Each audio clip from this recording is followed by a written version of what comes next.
Zdravo! Da li ste znali da u ljudskom organizmu postoji preko 37 biliona ćelija? Skup sličnih ćelija čini tkivo, tkiva čine organe, a skup organa i sistema organa čini jedan ljudski organizam. Ali da li ste znali da svaka od tih ćelija potiče od jedne jedine ćelije, od oplođene jajne ćelije? Kako ta ćelija raste i razmnožava se, tako te nove ćelije dobijaju posebne osobine i funkciju što ih čini različitim od drugih ćelija. Pa tako, neke ćelije mogu da vide, neke mirišu, neke šetaju, neke nas brane od bakterija i virusa, dok druge ćelije govore svim ostalima šta da rade i tako ih povezuju u jednu celinu koju nazivamo čovek.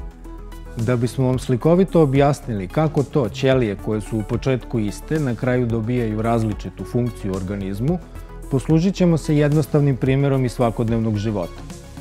Zamislite sada da renovirate kuću i došlo je vreme da se zamene prekidači.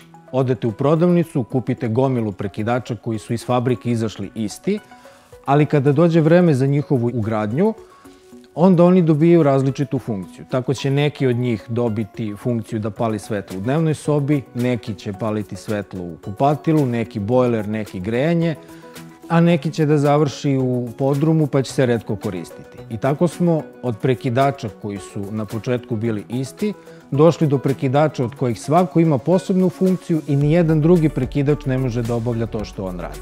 Slična stvar se dešava i sa našim ćelijama u organizmu.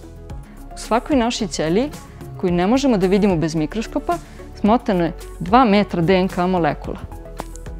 S obzirom da sve potiču od jedne ćelije, sve one imaju isti DNK, odnosno iste gene. To da li će neka ćelija biti deo oka, mozga ili mišića, zavisi od toga kako te gene koristi. Bez obzira što imaju iste gene, neće svi geni biti aktivni u istoj meri u različitim ćelijama, odnosno možemo reći da su neki geni uključeni, a neki geni isključeni. Postoji više načina na koji geni mogu biti uključeni ili isključeni. I to se naziva epigenetičkom regulacijom. Epigenetika je skup mehanizama koji su epi, odnosno iznad genetike i koji upravljaju genima, ali ih ne menjaju. U odgovoru na različite uslove sredine tokom razvića, neki geni se uključuju, neki isključuju i tako na kraju dobijemo ćeliju koja ima poseban oblik i zadatak u organizmu. Osim tokom razvića organizma, epigenetika ima važnu ulogu i u odgovoru ćelije na različite uslove spoljašnje sredine. Najbolji primer za to su identični blizanci koji, iako imaju iste gene, pomalo se razlikuju. Zamislimo sada par belih čarapa koji iz fabrike izlaze identične i sve dok se te čarape zajedno peru u veš mašini, dakle u istim uslovima, one će ostati iste. Ali prvom prilikom, kada jedna od tih čarapa završi u mašini sa tamnim vešom, dobit ćemo na kraju čarape koje su slične, ali se ipak razlikuju.